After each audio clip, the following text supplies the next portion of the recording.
Aperture Science. Hey, what's up? Gleb Alexandrov here, and welcome to the first tutorial from the series of tutorials about the 3D modeling add-ons for Blender. What you see on the screen is just me rotating some stuff, but today we'll be talking about the box cutter add-on by Jerry Perkins, aka Master Zion, and Adrian Rutkowski. In other words, Team C. Before we get started, what is this plugin in a nutshell? Basically, it allows you to cut various Boolean shapes in a very fluent way. It's a pretty simple tool, it's very efficient in what it does, it uses the Boolean operations under the hood. It's one of the paid add-ons for the hard surface modeling in Blender. So without further ado, let's give it a spin. First, let's take a look at the basics of Box Cutter. How to install it. Once you downloaded the plugin, you can go to User Preferences, Install Add-on from File. Actually, this version that I'm going to use is called Interdimensional Scythe. It gives me nerd chills. Okay, install from File, then search for Box Cutter, and enable the checkbox with the add-on. What I'm interested in is the key map, so to enable the plugin, we have to press Alt-W or Alt-2. See, Blender is a very hotkey-heavy software. You have to remember all this stuff. Okay, I'm going to start off by creating a cube, give it a smooth shading. Now I'm going to click on the Auto Smooth checkbox, and we are good to go. Maybe scale it up a little bit for no apparent reason. Alt-2 to enable the plugin, and now you can see this blue frame. It means that the box cutter is activated, and we can enable the help in the lower right corner by clicking on it. Now you can hold Control and click and drag the left mouse button, and ta-da! Let me explain something. I'm going to duplicate the cube, give it a few levels of subdivision, hit Apply. Let me draw an analogy to sculpting. So sculpting is just meant to speed up the process. You can do any kind of deformation without it. You can go to Edit mode, select the set of vertices and push it inwards like this. Then pick another bunch of vertices, one by one or whatever, and push them inwards as well. Flatten some area. Even the sweeping changes to the geometry, like the organic deformation, can be done using the proportional editing fall-off. So even though we can do practically anything in the edit mode, you can use sculpting to give yourself a huge speed up. By using sculpting, you remove a few layers of complexity. You just click and drag. One action instead of 5. Instead of going into edit mode, selecting a bunch of vertices, press G to move, and so on. By removing the unnecessary actions, unnecessary layers of complexity and so on, you make the process more straightforward and more gratifying. That's the power of a certain workflow when it comes to reducing the actions needed to do something. Now let's return to our cube. Of course, you can do the same set of actions that you do with the box cutter add-on, just with the simple Boolean operations. You can create a cube, scale it up, position it somehow, then shift-click on the main mesh, Control- to run the Boolean difference operation. Practically, it is the same as cutting the box using the box cutter. Then you apply the modifier, or for example, to apply the split operation, you create a cube, subtract it from the other mesh by pressing Control- on the numpad, then Shift-D to duplicate, change the operation to intersect, apply all modifiers everywhere, and you're done. So where does the box cutter add-on fit into this situation? It does exactly what sculpting does for the organic deformations. Again, Alt-W to enable the plugin, and then you can hop into the orthographic mode, for example, the front view by pressing 1 on the numpad, then hold Control and drag the left mouse button. It just makes a very common operation of cutting one shape from the other shape a little bit more straightforward. And it can do the split operation as well. You just hold Control and Shift and then drag the left mouse button, and ta-da! Essentially, it gives you a ZBrush style clip brush for very common operations. And especially if it fits your style of modeling, good for you. It can be a real booster. In addition to that, you can manipulate the box cutter shapes by pressing Tab, and then, for example, beveling the vertices. After entering the edit mode, by pressing Tab, we can manipulate individual vertices of this shape. Click and drag outside to move the whole thing around. Press Q to enable the curve mode. And now by holding Alt and clicking on the vertices, we can curve them. By doing this, we transcend outside the box boundaries of the plugin in some sense. And if for some reason you don't like the result, you can press the right mouse button to cancel it, or you can press escape. Alright, cool. Before we get started with actual modeling, let me show you one more feature. By holding Shift before releasing the mouse button, we can tell Box Cutter to keep the shape live. So once again, we can see that Box Cutter uses the Boolean modifiers under the hood. By holding Shift, we just make sure that we retain the access to the Boolean object, and so we can manipulate it directly. Who knows, maybe you would like to customize the shape of this cutout object beyond what is possible with just primitives. And then after you're done playing with the shape, you can just go to the modifier settings and apply the Boolean modifier and delete this temporary mesh. Okay, so that was Box Cutter in a nutshell, the add-on for speeding up the certain types of the 3D modeling workflows. Okay, now let's try to use the Box Cutter in production, so to speak. Let's try to model something. I'm going to start off with the cube, bevel 1 edge by pressing Ctrl B and then adjusting the number of segments with the mouse wheel. I just want to start with something more interesting than the cube. Now let's jump into the front view, hold Ctrl, click and drag to create the subtractive shape. Tab to enter the edit mode for this shape. Press X to turn it into the yellow box, meaning the split operation. Alt and click outside the boundaries of this shape to bevel the edges. You can adjust the number of segments with the mouse wheel. Now you can just click and drag to reposition it, and use the usual hotkeys like S to scale to kind of adjust this shape to your liking. Alright, before we carry on with adjusting and applying this split or slice shape, let me show you something different. I will segue to a different scene for just a moment. Let's take this sphere, for example. So we have the red box which cuts, the yellow box which splits, but we also have the blue box. It becomes active only in the edit mode. So when we tab into the edit mode and hold Ctrl, click and drag, we'll see the magical blue box, and what it does, it slices the geometry without actually separating or deleting anything. It just projects the new vertices onto the existing geometry and also automatically selects this newly created island. It works in a similar fashion to the knife project tool, one of the standard tools of Blender. And good to know. Let's now get back to our yellow box and keep on modeling this stuff. So we created the yellow box. Now what? When you're satisfied, press enter or just double click. Now we have two objects, and what I usually like to do is scale down this second object a little bit and also enable Ambient Occlusion in the right tool shelf. This really helps to distinguish between these two objects by creating some distance and some separation between them. Now I'm gonna go ahead and bevel this edge in the edit mode. And what I want to point out is that even though we use Box Cutter for the majority of operations in this video, it doesn't mean we can't use the default tools of Blender and stuff like that. Box Cutter, just like any other plugin, is a tool, and you don't have to use it exclusively. In other words, it's great to have it incorporated in your workflow alongside the other tools and make it work in symphony. Alright, what I'm gonna do next is press 1 to enter the front view, cut the other shape over there, and as you can see, it produced this large cut that goes across the mesh, but we can actually use the 3D cursor to define the particular depth of the cutting. You just have to hold Alt before applying any operation, and it will take the position of the 3D cursor into consideration. I think it's a pretty neat feature.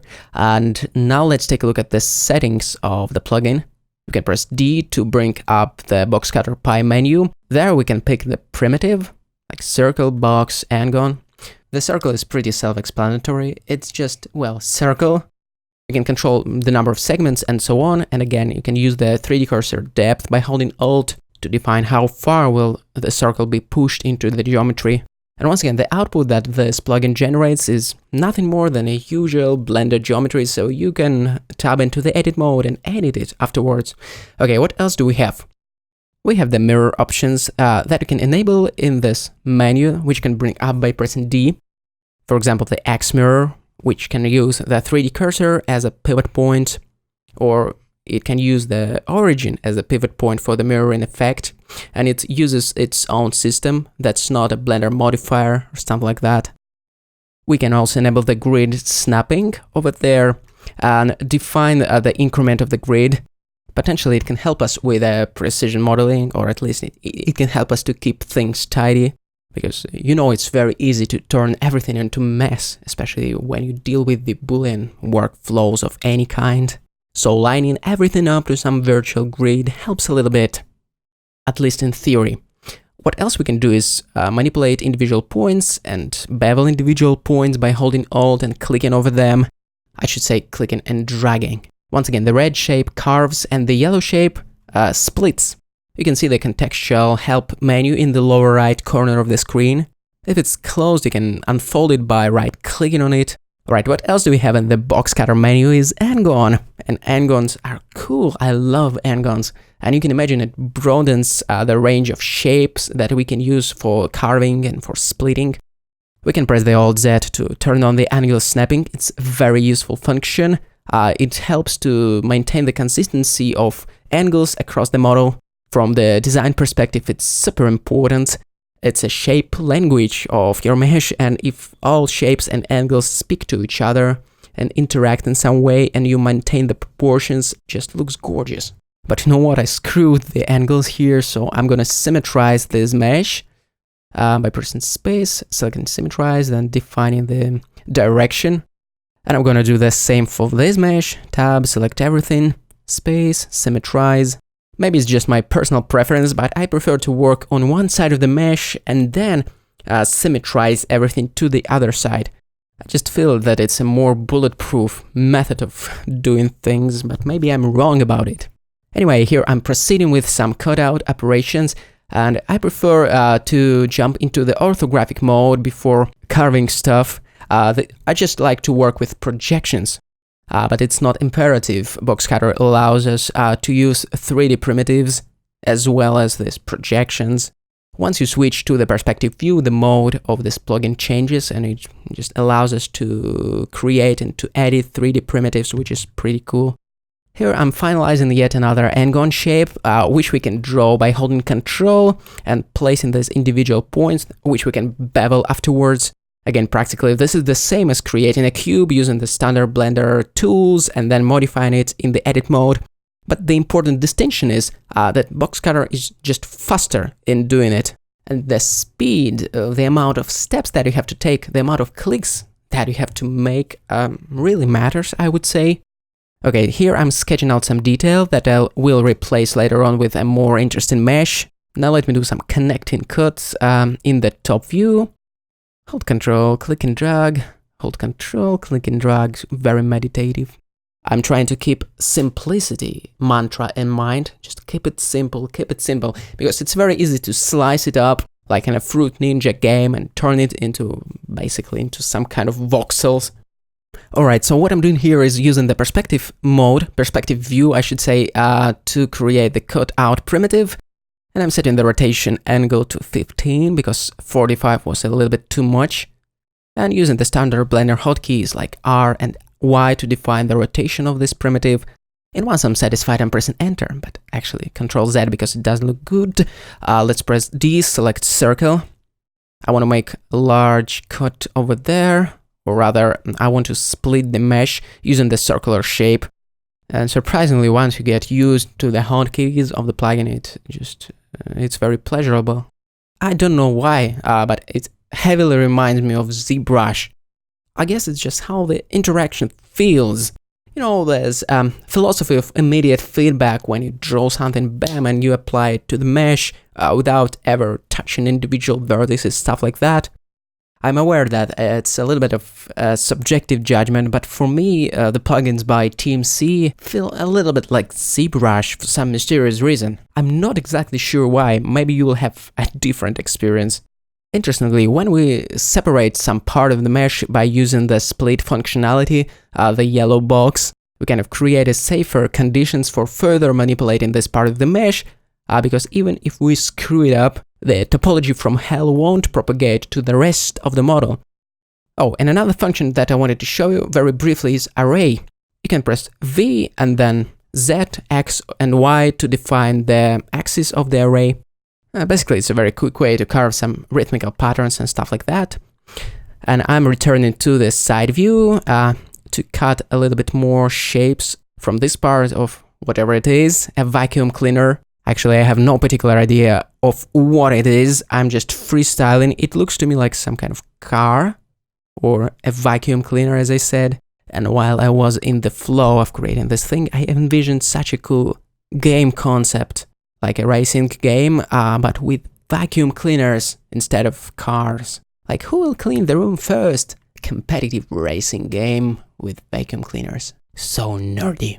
Alright, and just to remind ourselves that we can still use the regular Boolean operations, let's create a cube, bevel this edge, adjust the number of segments with the mouse wheel, G to move, move it down like this. I bet you have the bool tools add-on enabled, so just select the second mesh, Ctrl- on the numpad to subtract the first mesh from the second mesh, apply the modifier as soon as you no longer need it. So what we got after using the box cutter add-on is what we usually get after using Boolean operations in general, meaning that we got some n-gons, that we got a non-sub-D friendly geometry, in other words, a non-quad based geometry, meaning, well, that we cannot subdivide it, and thus we will have to use the bevel modifier to achieve the rounded edges. And as a consequence of using the Boolean operations, we got a bunch of very interesting shapes, like inside our mesh, and we can actually use it for detailing purposes. I think we can say that it's a bonus of using this particular workflow, that generate a bunch of unexpected assets all around the place. Now we can go ahead and further refine the mesh, for example, bevel this edge, and deal with the consequences of the Boolean operations. For example, eliminate the near-miss vertices. We can do it by sliding vertices into one another, then removing doubles. The usual post-Boolean shenanigans. If you visit the Master Zion's YouTube channel, you will see lots and lots of tutorials on that matter. Alright, so basically we're done with the box cutter add-on, and now I want to show you a glimpse of a HardOps add-on. Probably it won't do it justice, because I just want to plug some inserts here and there. HardOps is more than that, obviously. It's a fully fledged workflow in itself, as you know, just like IceTools or Mesh Machine, about which we'll be actually talking in the upcoming installments of this series, which is in turn the extension of the Hard Surface Modeling video course that was released worldwide not so long ago. And I bet you know that already because you're watching the bonus tutorial from this exact course. Anyway, what I want to say is that Box Cutter works even in conjunction with some other plugins and workflows. For example, here you can see how we cut the bottom part of this wheel. The synergy between the modeling add-ons and the synergy between the modeling add-ons and the standard Blender modeling tools is an integral part of your workflow. So pick and choose and try everything that you can get your hands on. Okay, folks, I like how this vacuum cleaner concept looks. We can use the bevel modifier to create the set of nice rounded edges. So I added the bevel modifier, set the limit method to angle to bevel only the sharp edges. Turn off the clamp overlap and tweak the width. And we can see a little bit of a mess over there. We can try to fix it. Here we have a bunch of near-miss vertices. Let's merge them together, remove doubles. The standard practices of repairing the bad topology, or fixing the shading, and so on. We can make this face sharp, or all edges of this face sharp. That will tell Blender to not apply the smooth shading to that part of the mesh. Okay, here we have some artifact as well. We can tap into the edit mode, select these two edges, G to slide them down. Let's see what else do we have here, and what else can we fix? Maybe we can just select all the sharp edges by pressing space, select sharp. We can define the threshold beyond which every sharp edge will be selected, and so we can mark sharp all of them at once. That is a nice trick, especially when you deal with the consequences of the Boolean modeling. So select every sharp edge, E, mark sharp. And before we call today, I'd like to symmetrize everything. Select every polygon, space, search for symmetrize, or just press W and then select symmetrize. I don't know why I prefer the search functionality when it comes to this particular function. Is a muscle memory or what? And some stuff can be mirrored, just like this detail. Add modifier, mirror as I'm gonna select this central object as a pivot point of the mirror effect. Whoa, we're almost done. And one more thing that I want to share with you is shading and lighting. Probably it falls outside the scope of this tutorial, like absolutely, but I desperately wanted to create a fancy thumbnail, so it's a win-win situation. First, we created this model, and second, we can set up such lighting and rendering so we can hide some potential errors in the geometry, you know what I mean. I'm gonna switch the camera into the orthographic mode for the isometric toy-looking render. And as for the lighting, I will try something very soft and ambient to hide any potential shading artifacts that may pop up. We didn't really go through the mesh doctor stage on this model, and you know, when you use the box cutter add-on and when you use the Boolean operations in general, you end up with lots of shading issues, which require some further attention, which require merging of the vertices, maybe even retopologizing some part of the mesh. As a general rule of thumb, at least as it seems to me, both HardOps and box cutter are great for conceptual design, for a quick look development, which may require further retopologizing and refining, which is absolutely normal, by the way, when you deal with the non-sub-D workflows. What you get in exchange for this need to spend some extra time tweaking the vertices after the model is done is the extra speed, fluency, and interactivity of the workflow, which I think you would agree with me are pretty darn important. Alright folks, that was a quick tutorial dedicated to box cutter. I think that the end result looks pretty cute. We got a bunch of fully volumetric slices that we can play with.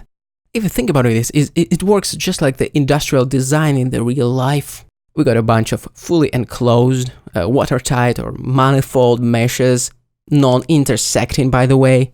I really hope this video addressed some of your questions regarding the box cutter add-on and the general 3D modeling add-ons for Blender and how it fits into the hard surface modeling workflows. Don't forget to check out the Master Xion's YouTube channel and his Gumroad. You can find all the links in the description. My name is Gleb Alexandrov. You're watching the bonus video from the hard surface modeling video course by ID Burrows and me. It's hard to overstate my satisfaction